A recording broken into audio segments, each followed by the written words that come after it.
Online home classes में आपका फिर से एक बार खैर मकदम है। हमारा आज का टॉपिक रहेगा conservation of plants and animals.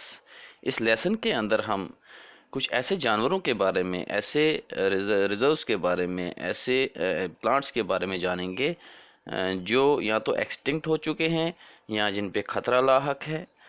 और हम ये भी देखेंगे कि किन वजूहात से ये एक्सटिंक्ट हुए और किन वजूहात से इन पे खतरा लाहक है, और क्या किया जा सकता है कि जो बच्चे हैं हमारे पास प्लांट्स और एनिमल की कुछ पर्टिकुलर स्पीशीज़ हैं उनको बचाने के लिए इंसानों को किन किन एक्टिविटीज़ पर रोक लगानी होगी और ऐसी कौन कौन सी एक्टिविटीज़ करनी होगी, और इन जानवरों को तहफ़्फ़ुज़ बेहतर से बेहतर तरीके से कैसे दिया जा सकता है। तो चलिए स्टार्ट करते हैं। ये सबसे पहले हमारा टॉपिक रहेगा deforestation. The clearing of forests and using the land for other purposes is called deforestation। यानी कि जंगलों को काट के साफ करके और वो जो ज़मीन है उसको दूसरे कामों में इस्तेमाल करने को डिफॉरेस्टेशन कहते हैं। The cause for deforestation are, main वजूहात क्या हैं। सबसे पहला वजूहात हमें ये नज़र आता है प्रिक्योरिंग लैंड फॉर कल्टीवेशन। जैसा हम हिस्ट्री में पढ़ते हैं कि इंसान पहले नोमैड था, तो वो जगह जगह खाने की तलाश में निकल जाता था। लेकिन जब ये नेचुरल रिसोर्सेज सारे ही एग्जॉस्ट होने लगे तो इसको महसूस हुई क्यों ना इन चीज़ों को दोबारा उगाया जाए, तो इसने उगाना शुरू कर दिया। लेकिन जैसे जैसे आबादी बढ़ती गई वो ज़मीन काफ़ी न थी, इसलिए इंसान ने पेड़ों की कटाई आस्ता आस्ता शुरू कर दी ताकि ज़्यादा से ज़्यादा ज़मीन अवेलेबल की जा सके कल्टीवेशन के लिए, ज़मीन ज़राअत के लिए, काश्तकारी के लिए, इवन के घर बनाने के लिए। दूसरा है बिल्डिंग हाउसेज एंड फैक्ट्रीज। तो जब ये रॉ मटेरियल इसके पास था, इसको कहीं कोई शेप भी देनी थी, कोई यूजेबल फॉर्म में उसको लाना था और मार्केट डिमांड्स भी पूरी करनी थी, लोगों की ज़रूरियात को भी पूरा करना था। इसके लिए उसको बड़े बड़े कारखानों की ज़रूरत पड़ी, जिसके लिए उसे जगह भी चाहिए थी। तो रहा ये दूसरा कारण। तीसरा है यूजिंग वुड एज फ्यूल और मेकिंग फर्नीचर। लकड़ी जैसे बालन हम कहते हैं, उसको बनाने की, उसकी ज़रूरत को पूरा करने के लिए एज ए ईंधन वो इस्तेमाल करते थे खाना बनाने में। आज भी बेशतर इलाकों, जो देहाती इलाके हमारे हैं, तो वहाँ पे अभी भी लकड़ियों से ही जो है वो फ्यूल की कमी को पूरा किया जाता है। इवन दो मैक्सिमम कवरेज जो है वो अल्टरनेट जैसे गैस, इलेक्ट्रिसिटी वगैरह आ चुकी है, लेकिन ज़्यादातर अभी भी देहातों में लकड़ी से ही काम लिया जाता है। और दूसरा है मेकिंग फर्नीचर्स, घर के जैसे मेज़ हो गया, कुर्सी हो गई, पलंग वगैरह, बेड हो गया, ये चीज़ें बनाने के लिए भी लकड़ी का इस्तेमाल किया जाता है। The natural causes of deforestation are forest fires and drought. आपको नीचे 3 तस्वीरें दिखाई दे रही हैं, इनमें ये 3 चीज़ें आपको बखूबी देख सकते हैं कि मेन काजेज क्या रहते हैं। या तो है आग लगना, या तो है ड्राउट, कैद साली वगैरह।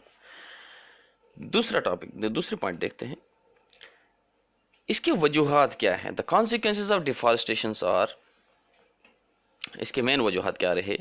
Increase in the temperature and pollution level on the earth, जिससे हम ग्लोबल वार्मिंग की बात कर रहे थे, इसके दर्जे हरारत को बढ़ जाना और आलूदगी की जो सतह है, आलूदगी की जो लेवल है, उसका ज़मीन पे बढ़ जाना। Increase in the level of carbon dioxide in the atmosphere leading to global warming. Global warming जैसे मैंने बात की थी, तब भी ग्लोबल वार्मिंग हमारे पास is the annual increase in the global mean temperature, जो कि 15 डिग्रीज बताया जाता है, लेकिन अब उससे ज़्यादा हो चला है due to vehicular movements, due to factories, due to other activities which are polluting the air and producing the carbon dioxide. और डिफॉरेस्टेशन भी यहाँ पे काज रहा है, क्योंकि आपको पता है ये प्यूरिफाई करते हैं एयर, जो ग्रीन प्लांट्स होते हैं, लेकिन उनकी कटाई होने के बाद जो है कार्बन डाइऑक्साइड की मिकदार ज़्यादा होगी एटमॉस्फेयर में, और कार्बन डाइऑक्साइड जो है हीट एब्जॉर्व करने में सबसे अहम किरदार अदा करती है, जिसकी वजह से गर्मी होती है ज़्यादा। Lowering of ground water level, जो है ज़मीन का जो वाटर टेबल है वो नीचे जा चुका है, जिसकी जो है एक वो जो है ख़तरनाक निशानी है। Disturbs the balance in nature, nature का जो तवाज़न है वो खलल पड़ जाती है, उसमें डिस्टर्ब हो जाता है वो। Decrease in rainfall leading to drought, बारिशों का कम हो जाना। जब बारिशों का कम हो जाना हो गया तो उससे क्या नतीजा निकलता है कि कैद साली आ जाती है, फसलें नहीं उगती है, वक्त पे बारिश नहीं होती है, और इर्रेगुलर बारिश होती है। जब ज़रूरत है तब होती नहीं है, और जब ज़रूरत नहीं होती है तब बहुत ज़्यादा होती है, और जब ज़रूरत ना हो तब बारिश होगी तो वो नुकसानदेह है, राइट। उसके बाद है soil erosion and decrease in soil fertility leading to desertification. अब ये सॉइल इरोजन का मामला देखेंगे ज़रा। ज़मीन का पानी के साथ बह जाना, ये सॉइल इरोजन है। आप जैसा कि जानते हैं, जब पेड़ को लगाया जाता है तो अपनी जड़ों के साथ वो ज़मीन को पकड़ के रखता है, तो पानी बहता है जब तो अपने साथ मिट्टी वगैरह बहाने में नाकाम हो जाता है। लेकिन डिजर्टिफिकेशन होने की वजह से ज़मीन पे किसी किस्म की कोई रोक टोक नहीं रहती है, कोई एम्बार्कमेंट नहीं रहती है, कोई रूट कैप्चरिंग नहीं होती है वहाँ पे सॉइल की, तो उस वजह से जो है बहुत ज़्यादा मिट्टी बह जाती है, सॉइल इरोजन। और सॉइल की जो जरखेज़ी है, फर्टिलिटी है, वो कम हो जाती है, और जिससे डिजर्टिफिकेशन हो जाती है। Decrease in the water holding capacity of soil leading to floods, तो जब पानी ज़्यादा से ज़्यादा बहना शुरू हो जाएगा, रुकेगा नहीं, कहीं जज़ब नहीं हो जाएगा, तो ऊपरी सतह पे बहने की वजह से जो है वो एक फ्लड की शक्ल इख्तियार कर सकता है। नेक्स्ट हो गया drought. Fewer trees would mean that less carbon dioxide will be used up, resulting in its increased amount in the atmosphere. बहुत कम पेड़ होने की वजह का नतीजा ये है कि ज़्यादा से ज़्यादा कार्बन डाइऑक्साइड जो प्रोड्यूस होगी वो एटमॉस्फेयर में ही रह जाएगी, जिससे ये जो है और ज़्यादा इसकी लेवल बढ़ जाएगी गैस की एटमॉस्फेयर में। This will lead to global warming, इससे जो है ये ग्लोबल वार्मिंग हो जाएगी। As carbon dioxide traps the heat rays reflected by the earth, यानी कि सूरज की किरणें जब ज़मीन पे पड़ती है, ज़मीन पे पड़ने के बाद जब वो रिफ्लेक्ट होती हैं, तो यहाँ पे कार्बन डाइऑक्साइड की ज़्यादा मौजूदगी होने की वजह से जब वो रिफ्लेक्शन के बाद वापस निकलती है ज़मीन से, तो वो ट्रैप हो जाती हैं और उतने सारे एरिया को वो गर्म कर देती हैं। तो जितनी ज़्यादा कार्बन डाइऑक्साइड उतनी ज़्यादा गर्मी। The increase in temperature on earth disturbs the water cycle, जो पानी का साइकिल है, इवापोरेशन से लेकर रेन तक, ये पूरा साइकिल जो है, आबी बुखारात का साइकिल आपने पढ़ा होगा, इवापोरेशन का पढ़ा होगा, कंडेंसेशन का पढ़ा होगा पिछले लेसन्स में, तो उसकी वजह से ये भी डिस्टर्ब हो जाता है। एंड में रिड्यूस रेनफॉल, तो रेनफॉल कम हो जाएगा। This could cause droughts, right. Next desertification. Removal of top layer of soil exposes the hard and rocky lower layer, which have very less humus and air. As they are less fertile, soil becomes like desert. It is termed as desertification. ज़मीन की ऊपरी सतह का बह जाना, हट जाना, जिससे नीचे से जो है वो पथरीली ज़मीन निकल आती है, जिसमें आप देखते हैं उसको डेजर्टिफिकेशन कहते हैं। तो हमारे गाँव में, हमारे देहातों में एक मिसाल देखने को मिलती है। अगर आप किसी खेत को ऑब्जर्व करने की कोशिश करेंगे, तो अगर उसका जो एम्बार्कमेंट के नज़दीक वाला एरिया है, ठीक फ्रंट वाला है, वहाँ पे अमूमन फसल ठीक ठाक होती है, लेकिन जो इसको बैक साइड में होता है, खेत का ऊपर वाला हिस्सा होता है, ये स्लांट खेतों की बात मैं कर रहा हूँ, जो स्लांट होते हैं थोड़े से, एक साइड से आप दूसरे साइड से डाउन, तो जो ऊपर वाला एरिया रहता है वहाँ पे अमूमन फसल अच्छी नहीं बनती है। वजह यह है कि बारिशों की वजह से और बाकी चीज़ों की वजह से जो है वो ऊपर वाली मिट्टी जो है नीचे को खिसक जाती है, चाहे वो उसमें काश्तकारी की वजह से, टिलिंग की वजह से, तो बाकी चीज़ों की वजह से जो है मिट्टी नीचे वाली तह को आ जाती है, खेत के अगले हिस्से में आ जाती है, तो उस पर फसल ठीक ठाक बनती है। लेकिन जो बैक साइड वाला हिस्सा रहता है, हमेशा वहाँ पे फसल कम हो जाती है। तो उसको ओवरकम करने के लिए हमारे पास एक अल्टरनेट रहता है, हम खेत के बीचों बीच में एक एम्बार्कमेंट लगा देते हैं ताकि ये मिट्टी वहाँ नीचे मतलब नीचे वाले एरिया में शिफ्ट होने से बच जाए और पूरे खेत में अच्छी फसल तैयार हो जाए। नेक्स्ट देखते हैं, conservation of forests and wildlife. जी हाँ, forest and wildlife can be conserved by setting up areas like biosphere reserves, wildlife sanctuaries, national parks, etc. Biosphere reserve क्या होता है, ये क्वेश्चन अमूमन पूछा जाता है। Are large areas of protected land for conservation of biodiversity. ठीक, bio means life and diversity means types, its किस्में अकसाम जो होती है, and the traditional life of the tribal living there.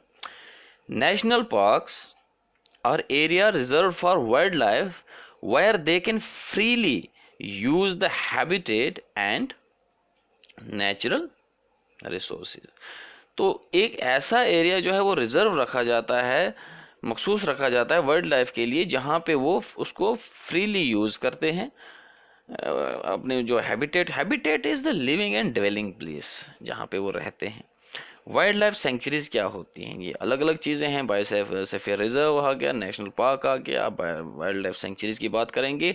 Are areas where animals are protected from any disturbance to them on their habitat. ऐसी जगहें जो तहफ़्फ़ुज़ के अंदर होते हैं, प्रोटेक्टेड होते हैं, जहाँ पे किसी भी किस्म का खलल नहीं होता है। राइट, नेक्स्ट बायोस्फीयर रिजर्व की बात करेंगे। Biosphere reserve are large areas of protected land for conservation of biodiversity and the traditional life of the tribal living there. Biodiversity क्या कहती है? Is the variety of plants, animals and microorganisms found in the area. मुख्तलिफ किस्म की species का जो है वहाँ एक किसी जो है इलाके में देखेंगे आप, पेड़ों की एक अलग किस्म देखेंगे, एनिमल्स की एक अलग किस्म देखेंगे, माइक्रो ऑर्गेनिजम्स की मतलब स्पीशीज डिफरेंट देखेंगे, तो that is called biodiversity. The Pachmarhi biodiversity reserve consists of national park called Satpura and 2 wild life sanctuaries called बोरी एंड पंचमारी। हमारे जम्मू कश्मीर यूनियन टेरिटरी के अंदर, हम पुलवामा के अंदर देख सकते हैं, हमारे पास एक जो है हंगुल वहाँ पे हमें मिलते हैं देखने को, दाची गांव वहाँ पे जगह का नाम है उसका सेंचुरी का। नेक्स्ट हमारे पास है flora and fauna. Flora and fauna की अगर बात करेंगे तो फ्लोरा से नाम से are the plants found in particular area, किसी मखसूस एरिया में जो प्लांट्स पाए जाते हैं फ्लोरा कहा जाता है। फ्यूना है, fauna are the animals found in a particular area, जैसे कि the flora Pachmarhi consists of sal, teak, wild mango, jamun, silver ferns, etc. The fauna of Panchmari consists of wild dog, नीचे आप पिक्चर में देख सकते हैं clearly, cheetah, wolf, leopard, blue bull, barking deer. Right, और जो दाची गांव मैंने पीछे मेंशन किया था, ये स्पेशली मशहूर है हंगुल की वजह से। राइट, उसके बाद है एपिडेमिक स्पीशीज। अब कुछ ऐसी स्पीशीज के बारे में हम बात करेंगे जो सिर्फ एंडेमिक स्पीशीज, ऐसी स्पीशीज जो किसी मखसूस एरिया में होती हैं और हर जगह नहीं पाई जाती हैं। मैं इसको रिपीट कर रहा हूँ, ऐसी स्पीशीज जो सिर्फ किसी मखसूस एरिया में पाई जाती हैं और हर जगह नहीं होती हैं, हम इसको डिफाइन करेंगे। Are those species of plants and animals found only in a particular area and not found anywhere else, और कहीं नहीं पाई जाती हैं। जैसे sal and wild mango are the endemic species, endemic flora of Pachmarhi. Right, उसके बाद है bison, Indian giant, squirrel and flying squirrel are the endemic fauna of this area. Right, next देखते हैं वाइल्ड लाइफ सेंचुरी, ये होती क्या है। ये एक ऐसी जगह होती है जहाँ पे जंगली जानवरों को एक तहफ़्फ़ुज़ दिया जाता है, जहाँ पे वो बगैर मुदाखलत के रहते हैं अपने उस रहाइशगाह पे, जैसे कि are areas where animals are protected from any disturbance to them और देयर हैबिटेट। द किलिंग और capturing of animal is in wild life sanctuary strictly prohibited, यानी कि आप वाइल्ड लाइफ सेंचुरी के अंदर शिकार वगैरह, उनको मारना वगैरह या पकड़ना उनको सख्त मना है। Right, next, national park.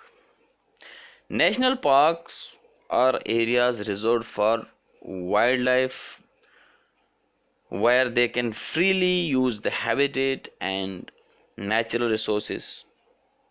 Example दी है यहाँ पे, Satpura national park is the first reserve forest in India. ये जनरल नॉलेज के लिए भी आपको काम आ जाएगा।